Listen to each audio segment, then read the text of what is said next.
UK's most serious and mysterious crimes on the programme tonight. And here, some of the UK's most senior detectives. These are the men and women who are investigating the cases you'll be seeing in the next hour. And of course, they're waiting for your call. Coming up on the programme tonight, I'll give you a ring, yeah? the men who bungled a household robbery, then threatened to make off with a baby. Please don't take my kid! Please! The Camberley killer, the vandal who picked a motorist at random and murdered him.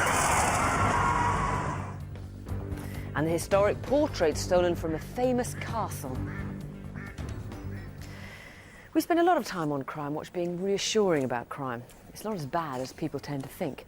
But there are exceptions, and this is one. A killer whose behaviour is erratic and unpredictable. The victim was a 21-year-old clerk from Davyhulme in Manchester. You may remember her from the news around Easter when it happened. Her name was Lucy Royal. It was the evening of Good Friday 5 weeks ago, April the 18th, and Lucy was recovering from a migraine. Pass the salt. I believe number 25 is up for sale. That's it? How do you know that? One of the neighbours told me. I didn't know they wanted to leave. No, really. Glad you touched your food, Lucy. Oh, sorry, Mum. I don't really feel like eating. I'm going to go in the sitting room. All right, see you in a moment. I've got a sign up. No, not yet. Hello? Oh, it's you. I haven't spoken to you for a while. That was all the conversation the family overheard. We don't know who the call was from, but we know where it was from. A phone box a few hundred yards away. 9:30 on Good Friday evening. Who rang Lucy from here? I'm just going out. Will you do us a favour? If I'm not back by 11:25, will you tape Islander for me? That was Lucy. Avid film watcher. She just... anything. She didn't go out an awful lot. She'd much rather spend an evening in watching a film, a big bag of munchies. We don't know Lucy's route or if she met anybody on the way, though a local resident thinks she saw Lucy at the phone box. Whoever the girl was, she was talking to a man. It's important to eliminate this couple. Could it have been you? Lucy's route from her home in Jura Drive probably did go past the phone box, then up Barton Road, under the M60, and past the Tulip Inn. A security camera at the hotel shows someone who looks like Lucy at about the time it would have taken her to walk that far. Soon afterwards, Lucy sent a text message to her sister. She used her mobile phone a lot, and often used time when she was walking or waiting to sort out chores.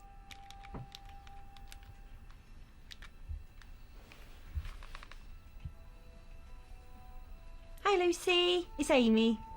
I've actually got 2 numbers for her. Which one do you want me to use? Oh, God, I'm not sure. The number's in my phone memory. I can't check which one it is without hanging up. Can you give us a call back in a few minutes and I'll tell you? Amy did say she could hear trees going blowing in the wind, cars and motorway. She just sounded normal, Lucy. The background noise was trees and the motorway. Hi, Amy? Yeah. It's a 5256 number. OK. Great. See you later. Bye. It seems likely Lucy made that call from near Barton Embankment, close to where she died. That leads to another clue detectives are anxious to eliminate. A woman leaving the fitness club nearby noticed a green Toyota Yaris and someone sitting in the car. Barton Embankment is known as Lover's Lane. If this was your car on Good Friday evening, call in confidence to have yourself removed from the inquiry.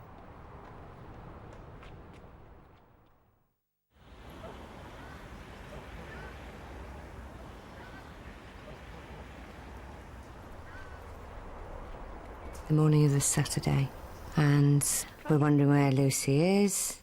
Because we hadn't heard from Lucy, we just kept trying to get hold of her by the phone, because she always had her phone on. As the morning went on, we kept trying.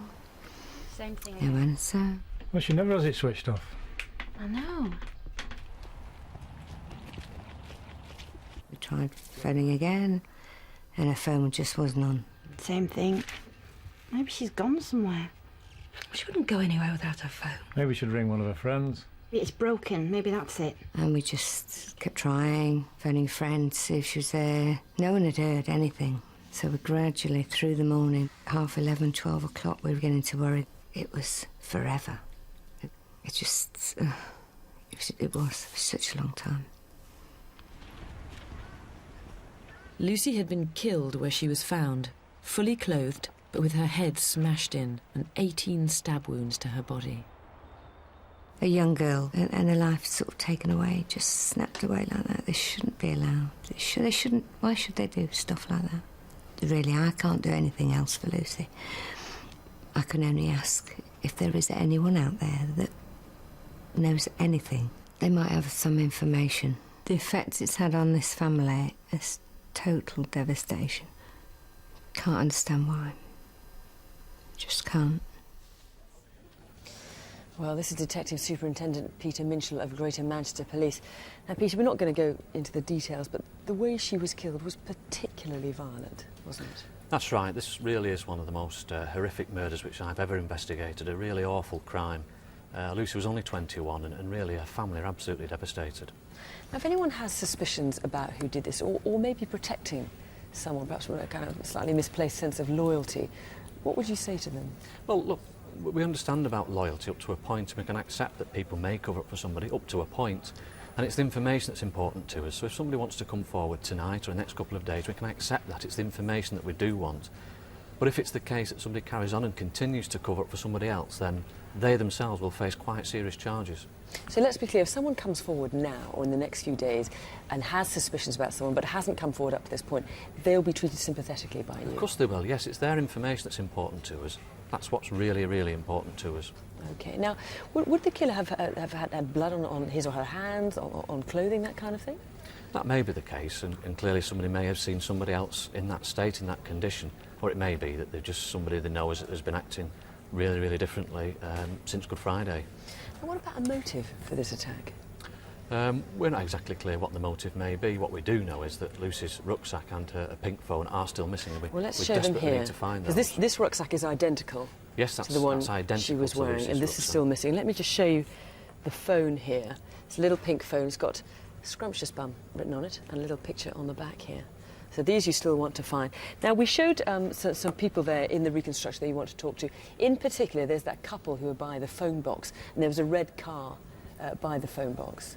Yeah, this sighting is really, really important to us. We do need to know that if that was Lucy, then we need to know who the man was speaking to her.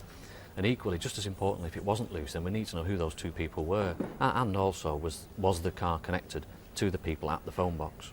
OK, well, this is far too dangerous to hold anything back. Call us here or call the incident room on 0161 856 4343 or call the local police in Davyhulme.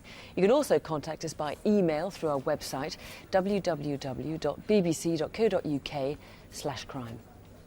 We had a mixed response to last month's programme, but there have been several arrests and there's some pretty good progress on some of the cases.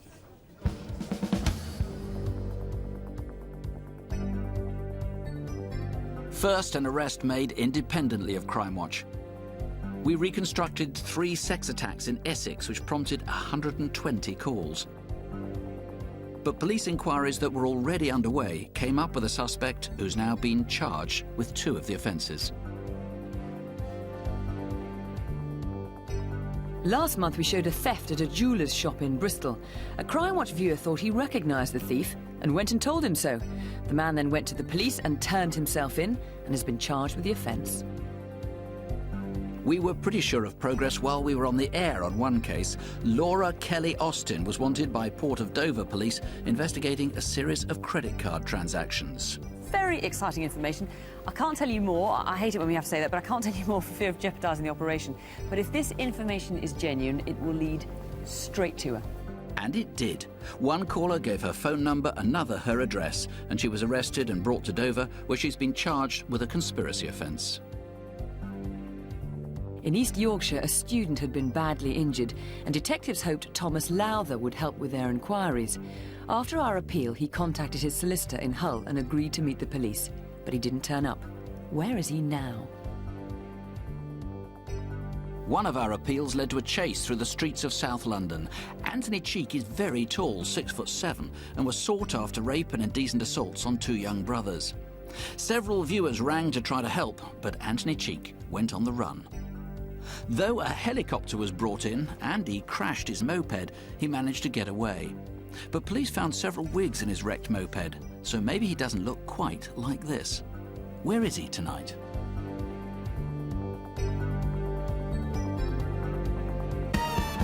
Some of the progress from last month back to this evening, and there's some really good TV on tonight, and not just from the BBC. This stuff comes from private businesses and even private homes. To explain, here's Detective Chief Superintendent Jeremy Payne. It's an unusual mix, and for CCTV, it's unusually good quality, which is just as well, because it's caught burglars right in the act.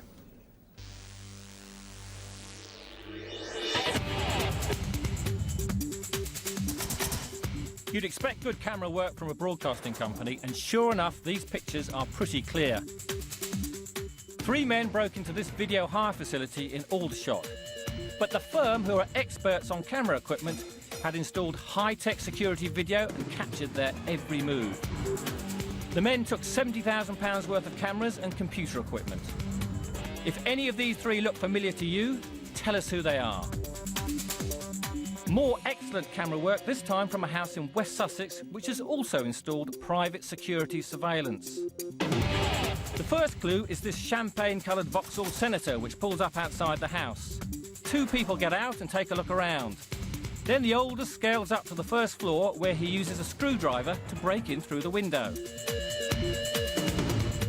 He then lets his partner in. It's only at this point that we see quite how young his accomplice is. The 2 spend quite a bit of time in the house and steal £13,000 worth of equipment, including this monitor and this plasma screen. Sadly, the owner's pets didn't make very good guard dogs. So give us a call and tell us who these 2 are. Next, 3 men run in and jump over the counter of a bookmaker's in Mill Hill, North London. They steal a large amount of cash. On their way out, digital cameras get good shots of their faces. Take another look. Now, pick up the phone. Someone watching must know who they are. Finally, to a robbery at a video store in Chesham, Buckinghamshire. This man actually visits the shop 3 times over the course of half an hour. During the first 2 visits, he wanders around and talks with the assistant. But the 3rd time, he isn't so friendly. He goes behind the counter and threatens her with a knife whilst demanding cash from the till. The shopkeeper was absolutely terrified. So help us find him.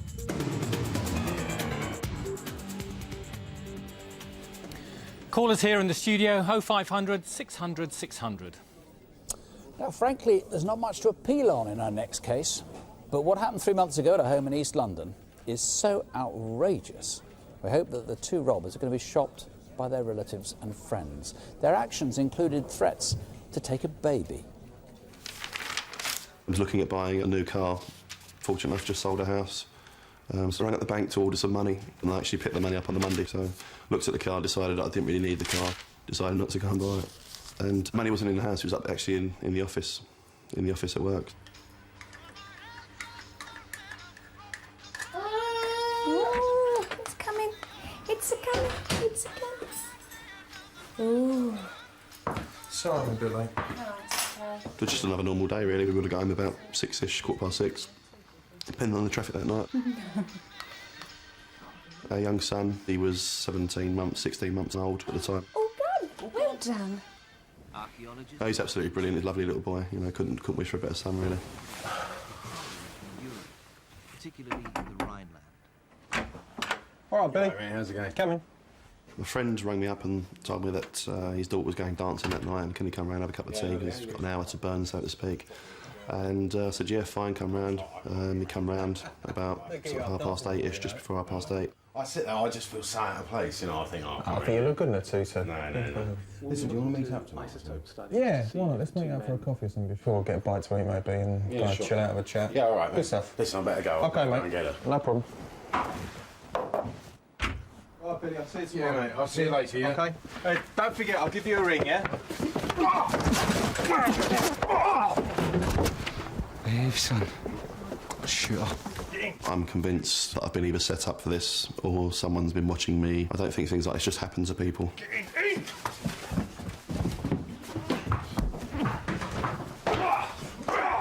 My fiancée wasn't aware what was going on. She'd let the dog out. When she come back in, she was faced with a shotgun. Well, she's pregnant, so it's obviously horrific for her to see. I remember her crying and saying, please don't hurt him, please don't hurt him.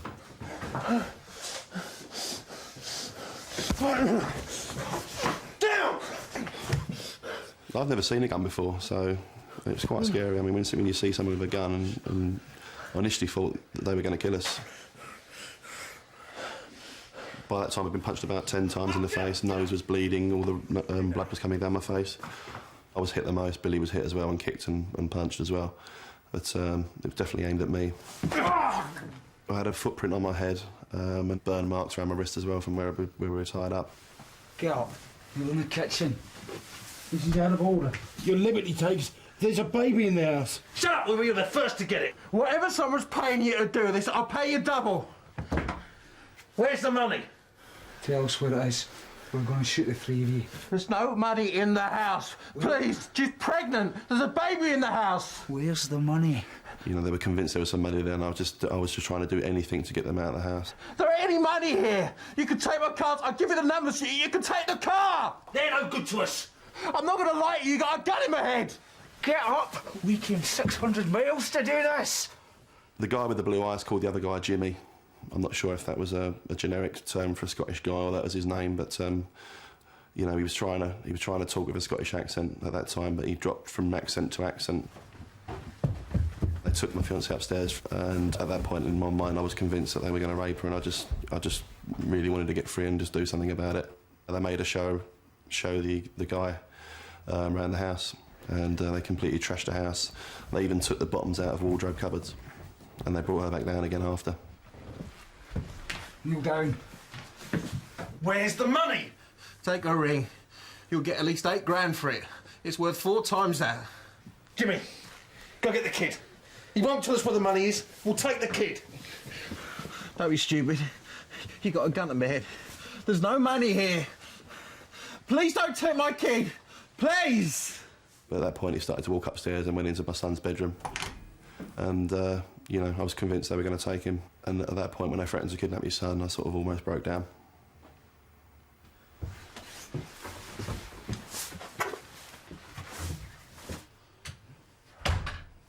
You just don't do things like this to people. Yes, crime goes on in the East End, but what these guys have done is absolutely disgusting. They've robbed a pregnant woman with a sawn-off shotgun. Darling, you okay? Billy, call the police. My fiancée just wouldn't go back into the house at all after this happened, so we've lost our house as a result of this, so we've moved away. My fiancée is very heavily pregnant now, but the main thing was that we wasn't sure whether we'd lost a baby or not. We weren't sure. PC Jim Cathro of the Metropolitan Police is the officer in charge of this inquiry, and as the victim said, you just don't do this to people. This is way outside the realm of even hardened professional gangs. It is. It really is a particularly nasty crime. I certainly have never dealt with anything like this before. When these people didn't get the money they were looking for, they threatened to take the family's 18-month-old child who was upstairs asleep in his cot. I would be appealing to anyone to give us any information, and particularly to the criminal fraternity in East London. These people have gone just way too far. It's interesting, I mean, even in an area which is notorious for its history of people like the Cray twins and all the rest of it, why they wouldn't have accepted anything like this? No, I think these people really have just overstepped the mark. This should be totally unacceptable. Now, there wasn't any money there. The guy was telling the truth. He was entirely legit. What they did do, though, is take a couple of things, including a watch identical to this. This is a Cartier. That's right, yes. Watch. Now, this really is exactly the same, except the serial number is different. All Cartier watches have a serial number. The one of the stolen one is 261-210-627-CE. And there was also the ring taken, of course. Tell us about that. Well, the ring is based on Victoria Beckham's ring. It's a diamond and platinum ring. There are 3 diamonds. The 2 on the outside are both heart-shaped, and the large one on the inside is a canoe-shaped. I believe it's a marquee diamond. And these, as I say, it's based on Victoria Beckham's ring. Another clue is the gun they used. Now, this is the nearest we could find. It is quite different in some respects, but this handle is important. Why? Just tell us about the handle here. The handle itself has been adapted so that it looks more like the bottom of a hockey stick, the striking surface Sort of of a a hockey pistol stick. grip. Yes, yeah. And it's an over and under double-barreled shotgun, not a side-by-side. The lock and the escutcheon here have engravings. You don't think that one did? As far as I could tell, it's fairly smooth there. The most important thing is just the handle. That's correct, yes. Okay.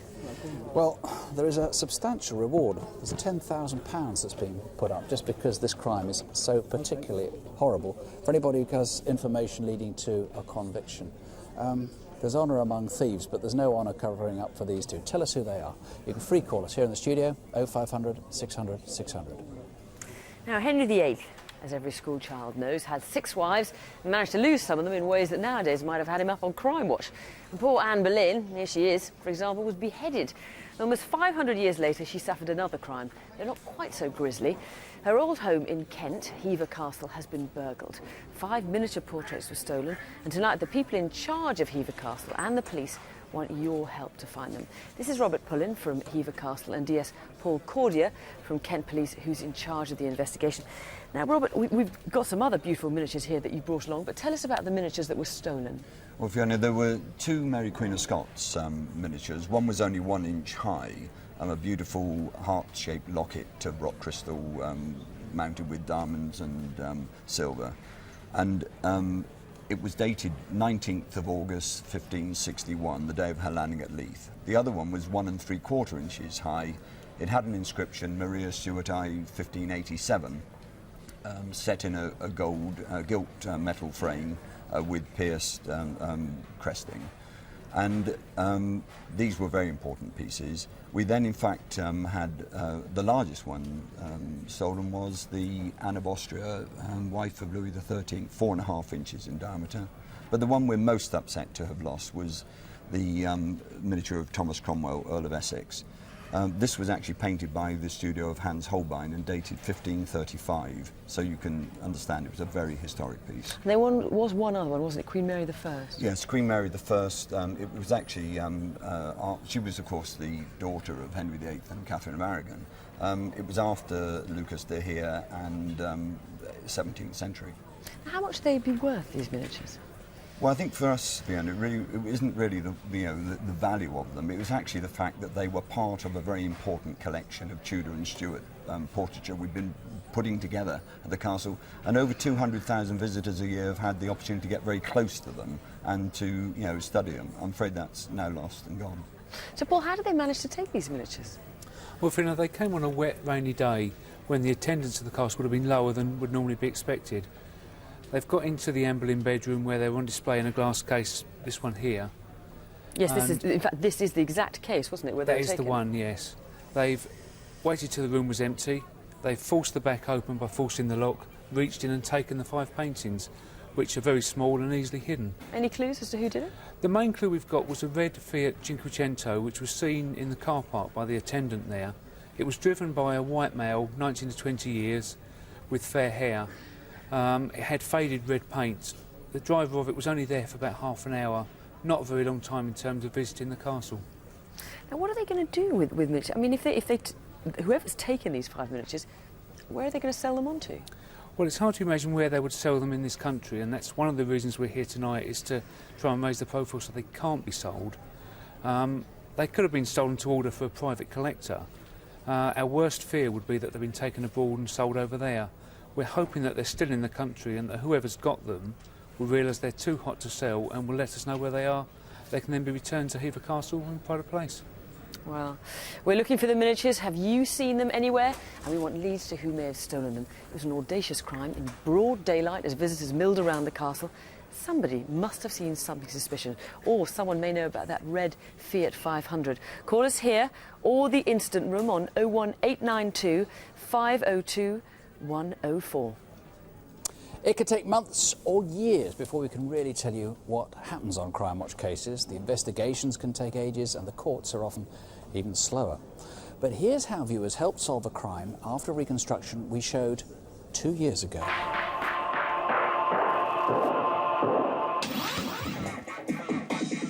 Grimsby on Humberside.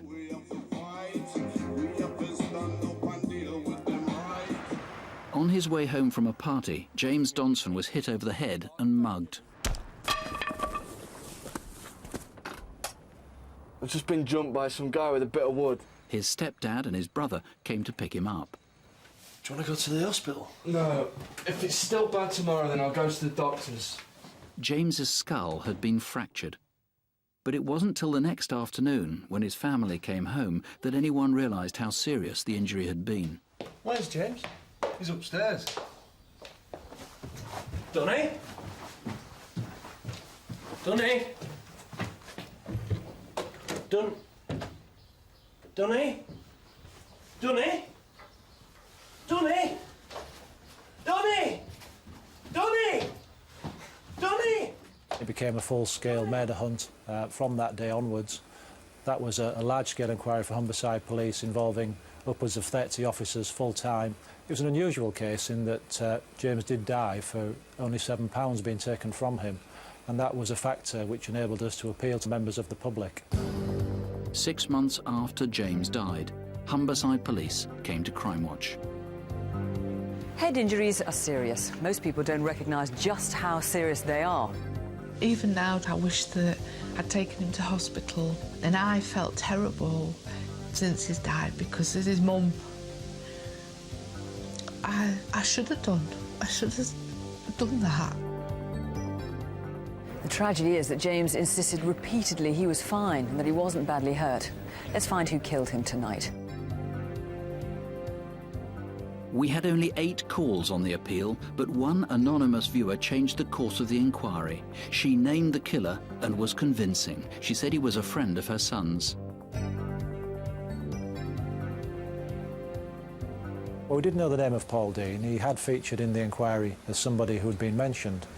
Having said that, we had several thousands of names on our database at that point in time, and he certainly wasn't a suspect, and we developed him as a suspect following that call. To get more information on Paul Dean's whereabouts on the night of the attack, the police spoke to his ex-girlfriend. Thanks for coming today, Katie. They interviewed her several times before she finally agreed to give a statement. She was a drug user, she was living on the proceeds of crime herself, she had a very difficult life. It wasn't easy for her to come forward and talk to the police. I didn't want to grasp Paul, but it was getting to me. I was upset every time I had to see James Donson's face and his family on television. Katie said she'd been with Paul Dean the night James was attacked, and her account matched things James had told his brother. Look at him. He's out of his head. Just wait here for 5 minutes. Paul Dean told Katie to wait for him while he popped off to do something. Now, she expected he'd gone off to commit some sort of minor crime. But I didn't know what Paul had done that night. But a few days later we were walking along and we saw a poster of James Donson. I said, "Who do you think did that then, a smackhead?" He said it was me. All right, mate. Give me all your money. Oh, don't give me.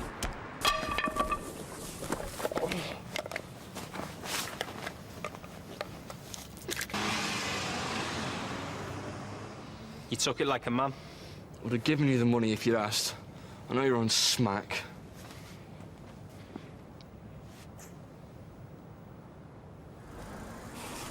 Come on, let's get off. Paul Dean was in a local prison, doing time for burglary. Paul, we've got an official visit. He was taken to Grimsby, where he was interviewed and charged.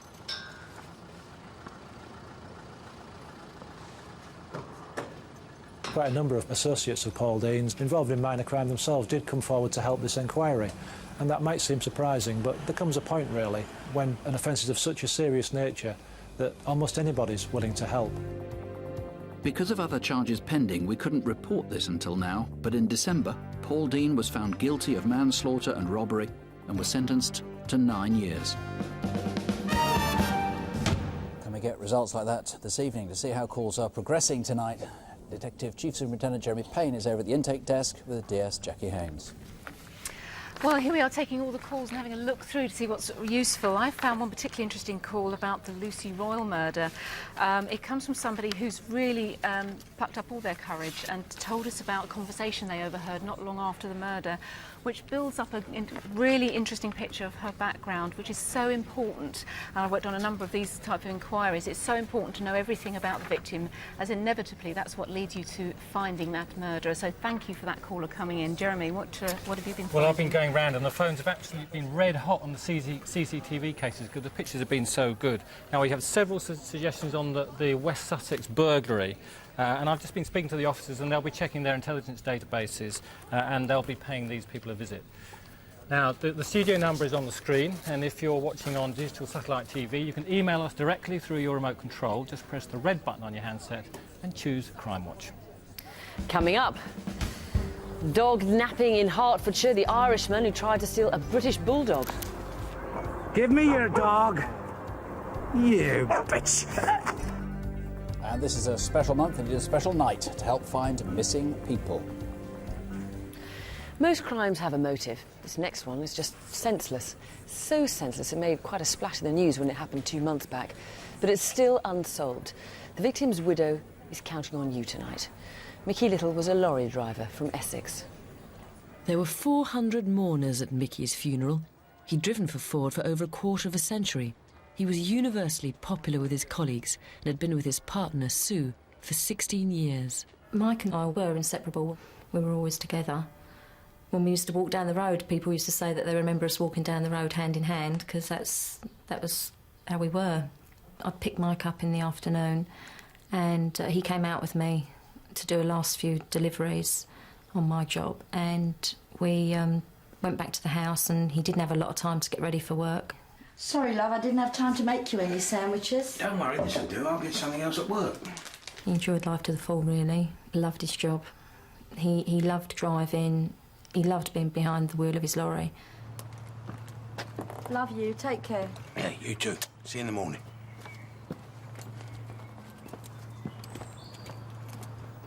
I rang him at midnight that night. I always ring him before I go to bed, just to say goodnight, make sure he's okay.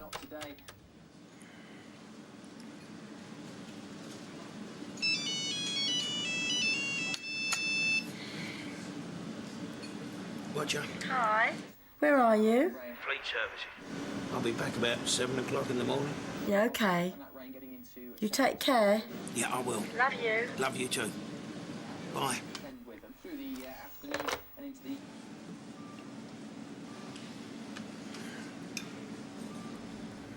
That was it. That was the last time I spoke to him.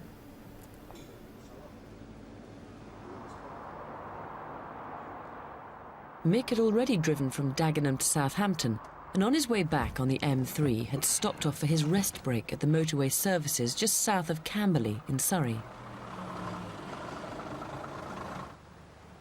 Meanwhile, in Camberley itself, in Brackendale Road, someone tried to steal a car.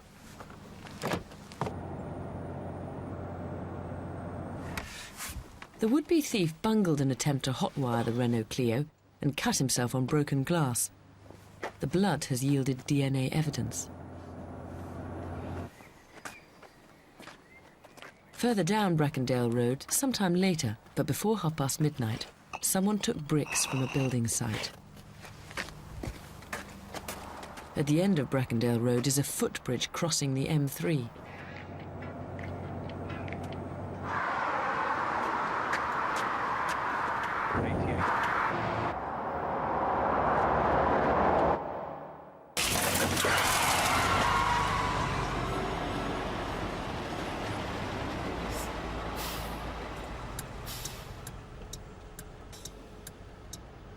After the initial shock of an object coming through his windscreen on a dark motorway with very little traffic around, the fear that must have gone through the guy and the absolute physical shock, for him then to bring his Arctic to a halt, fully on the hard shoulder, is just an absolute amazing feat.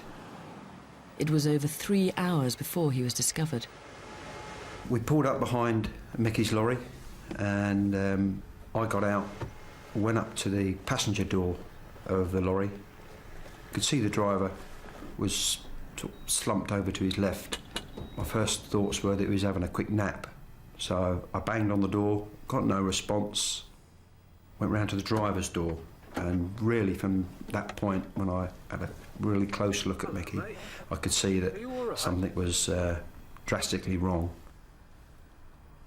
I climbed in the cab. I took his pulse and his wrist and his neck. There was no breathing, no pulse. He's dead. His window's been smashed. You better call an ambulance. I miss him dearly. The fact that he was taken the way he was taken, it was just so senseless and unnecessary, and it was just such a waste of a life. I can't believe that no one has come forward, because they've just totally ruined my life. Oh, with me is DCI Graham Hill from Surrey Police. Graham, it's so tragic, this case. We showed only one man throwing the brick. I mean, it's feasible it could have been a group of people. Yeah, I think when the Renault Clio was found, all 4 doors were open on that vehicle, so it suggests that at least more than one person were involved. And we strongly suspect that the theft of that vehicle is connected to the death of Michael Little.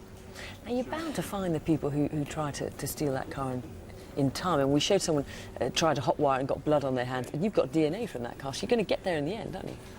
We've definitely got good samples of DNA, and I would urge viewers to ring in with people that they think may have been responsible for the theft of the vehicle. We can eliminate those people very quickly from our inquiry. Now, a car being broken into is a crime, but nonetheless, in comparison to a murder, and this is in a murder investigation, it's a pretty minor crime. What would you say to people who may have been involved, perhaps, in trying to nick that car, may have some idea of what went on that footbridge, but who haven't come forward yet? Well, I would say to them that we are focused on the murder of Michael Little. We want to identify the killer of Michael Little. If they were involved in any other part of what went on that evening, they need to come forward and explain what they did. We will listen to their account, and we will make a decision on our actions based on their account. At the end of the day, there is a substantial reward of £25,000 on offer for information leading to the arrest and conviction in this case. I suppose it is possible that they may not have realised quite how serious it was. I mean, what in fact happened is, as that brick went off the bridge, it hit Mickey's cab, went through the windscreen with such force that when it hit him on the chest, it stopped his heart and he died almost instantly. Now, whoever was, if there were people with the person who threw that brick on the footbridge, perhaps they didn't realise quite how serious it was. If they're covering up for other people, then they're committing serious offences in their own right. So I'd urge them to think very hard and contact us and give us an account of what went on that night. Now, let's just remind people of the actual footbridge, where it was, because that's absolutely key to the investigation. Yeah, the footbridge is located between Junction 3 and Junction 4 on the M3 motorway. It stretches between Camberley and Frimley and is accessed by Brackendale Road, where the car was broken into. Now, what we want to know is if you know anything about what happened on that footbridge, or perhaps you were driving along that night and you saw something, or maybe someone tried to lob something off the footbridge onto your vehicle. If you know anything about this crime at all, give us a call. The number's 0500 600 600, or you can call the incident room on 01306 676 329. Now, here's DS Jackie Hames. I have 4 faces for you to take a look at this month. Can you tell us where these people are tonight? For obvious reasons, Keith Burke is also known as Tattooed Keith. He was last seen a year ago during his trial for violent behaviour in the Top Club in Edlington, Doncaster. A man was left with nasty injuries, including having half of his ear bitten off. Generally employed as an odd job man, he could be in the Manchester area, especially as he is a keen United fan. We've also been looking for Marcus Royal for well over a year. He's wanted for robbing a care worker collecting disability benefits at a post office in Huddersfield. He's also threatened to stab him. Royal usually works as a labourer, getting employment through an agency. Has he approached you for work? Although his last address was in Fartown, Huddersfield, we believe he's now living outside of that area. Deborah Muggeridge is one of the few women I've come across wanted for serious assaults on children. We believe she left the UK for Tenerife after her arrest almost 3 years ago. We know she worked selling timeshare for a while, but it's possible she's now returned to the UK, although no contact has been made with her family who live near Blackpool. Clive Rosser was charged with raping a 7-year-old girl in Luton last year, but failed to turn up at court. He has family connections in Tamworth, Staffordshire, and fancies himself as a bit of an entrepreneur, starting up companies like window cleaning services. If you know what he's up to now or where he is tonight, call 0500 600 600. Believe it or not, every year in the UK, almost 250,000 people disappear. Of course, most eventually turn up, but some leave friends and relatives desperate for news of them, and very few are almost certainly victims of serious crime. Tonight is part of the first ever Missing Persons Awareness Month. Crimewatch is joining forces with the National Missing Persons Helpline to appeal for 3 young people we fear may have been the victims of crime. This is Sophie Woodford, who shares those fears on behalf of the NMPH. And this is the first of these people. He's Lewis Haynes, who's been missing now for some 8 years. Sophie, tell us about him. Well, Lewis went missing on the 9th of June in 1995. He'd been out with friends at the Europa nightclub in Sheffield. He left the nightclub and is seen outside the nightclub walking towards Matilda Street. He's seen on CCTV and he seems to be hailing a cab. However, he never made it home and there's been no clues to his whereabouts since then. It just seems absurd that he should have come out of a nightclub and disappeared forever unless there was foul play. Well, his family just don't know, and it is very concerning. There is a fear that he may have been a victim of crime. He was known to jump cab fares occasionally. He was also known to dabble in drugs, so maybe one of these connections, maybe someone who knows him through that, might know what happened to him that night. He may have had a fair bit of drink on him, may have been victimised, may have been just targeted. Let's hope in 8 years, after 8 years, somebody's prepared to come forward tonight and say what did happen to him. Sarah Benford, she was only 14. She disappeared 3 years ago. She'd be 17 now. Looks absolutely angelic. That's right. She disappeared on the 6th of April 2000 from her home in Northamptonshire, Kettering. Sarah had quite a troubled childhood and she spent some time in care. She is known to have been lured into a scene that perhaps was rather unsavoury, and there is a fear that she may well have been, or is being, the victim of some form of criminal exploitation. She may be involved with prostitution, she may be involved with drugs. There is great concern for her safety. Now, of course, if Sarah is fine, is alive and is watching this, and is a free agent, she's not committed any crime. I mean, the police aren't looking for her. All you're trying to satisfy yourself of is that she is alive, she's okay. That's right. Sarah's 17 now. She's not in any trouble. We just want to know that she's safe. Because of the people that she was mixing with, we are very concerned for her safety, so we want to hear from anyone who knows where she might be or what has happened to her. And the third we're looking for is Lewis Curtin, who actually disappeared in Germany. Yes, Louise Curtin disappeared in 2001. She'd been staying with her fiancé and his family in Germany. According to her fiancé's mother, Mrs. Simon, she took Louise to Aachen railway station with the intention of Louise getting a train to Belgium and then back to England. Now that was reconstructed in the German equivalent of Crimewatch, and they showed this scene, but that really didn't produce a great deal of information. Something very mysterious seems to have happened either in Germany or on that route if she took it to Belgium. Yes, and we'd like to hear from anyone who perhaps saw Louise on this route. Did she really get that train and what happened to her along the route? It was said there was a letter that she had written to her parents, but you're rather doubtful about its authenticity. Well, the family are very doubtful about the authenticity of this letter. She doesn't mention that she's coming home, and they feel that perhaps the letter was written under duress. They don't feel it was the way she would normally communicate with them. OK, well, Sophie and her colleagues will be helping officers here in the studio to sift the calls, and the helpline itself is open this evening through dialling a sister phone number to our own. Ours, of course, is 0500 600 600. Theirs is 0500 700 700. We have a great success rate in solving cases on crime, which I'm just trying to catch up here, actually, with the calls coming in. Even so, we still want to tell you about those that are solved independently of the programme. Here are just a few of them.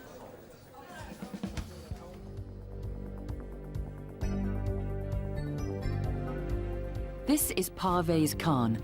2.5 years ago, he was charged with causing death by dangerous driving, but he disappeared before his trial. Investigations through Interpol located him in Canada, and he was extradited back to the UK. He's pleaded guilty and is awaiting sentence. In February, we showed CCTV of this man as he attacked a booking clerk at Malden Manor railway station in Surrey. Ironically, a few weeks later, he became a victim of crime himself. He was stabbed. He went to a local police station to complain and was recognised from a poster hanging on the wall. Alan Yebley was arrested and has been sentenced to 7 years.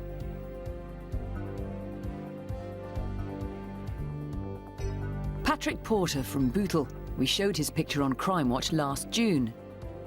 Merseyside police wanted him for a violent attack on students at a flat in Liverpool. Independently of Crimewatch, Patrick Porter was arrested on the Isle of Man following a disturbance in a bar. Last week at Liverpool Crown Court, he was sentenced to 6 years. People sometimes say the country's going to the dogs, but you will never have seen anything like this. It happened in Stevenage in Hertfordshire on April Fool's Day, though, as you'll see, it's not so much funny as bewildering. Do you want to walk? Good boy. Come on. Good boy. We've had Toby since he was 13 weeks. He's very playful, very loving. Definitely a member of the family. He's not just a dog. He's part of the family.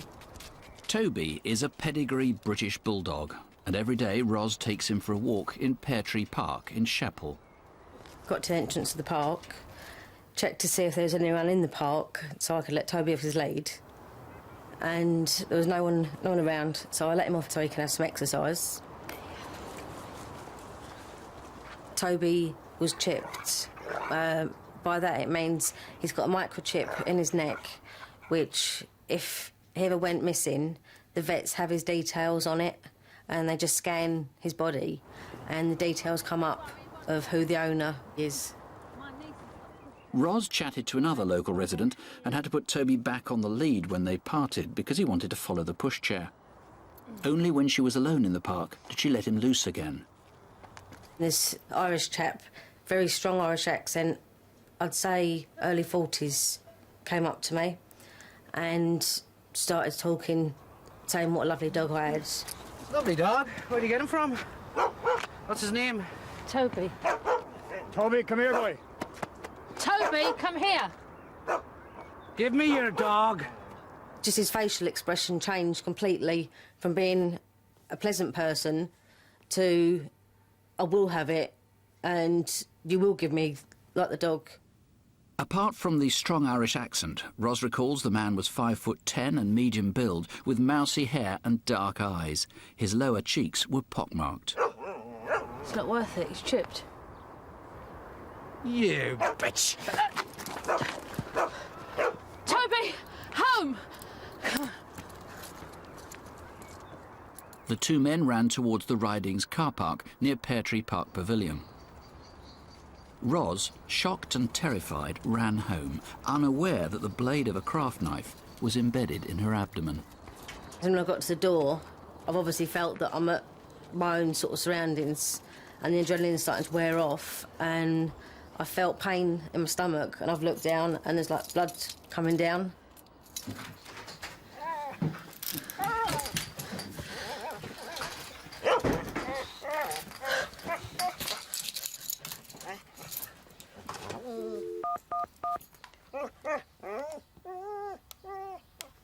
Hello, ambulance. I've been stabbed. I can't believe that I was attacked for a dog. I feel very vulnerable. I can't go out in public by myself. I can only go out with my husband, and when I do, I have panic attacks. When I go to sleep, I have nightmares. I see his face staring at me. I used to take Toby to the park, to Pear Tree Park, all the time. It's a lovely park.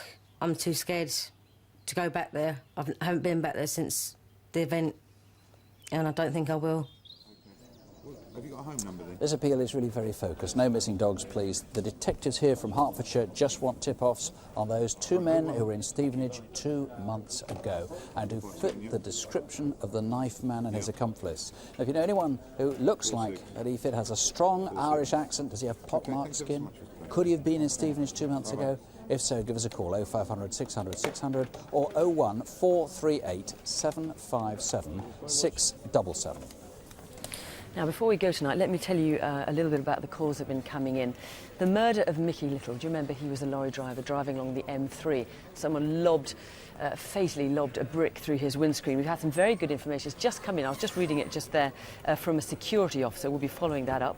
The Beckton robbery. Do you remember this is where the burglars threatened to take a 15-month-old baby in order to try and get information from the man living there? We've had the name of someone who's been trying to sell a ring identical to the one that's been stolen, and also has access to firearms, so that sounds like good information. In the Mill Hill robbery, the same name has now come up 3 times.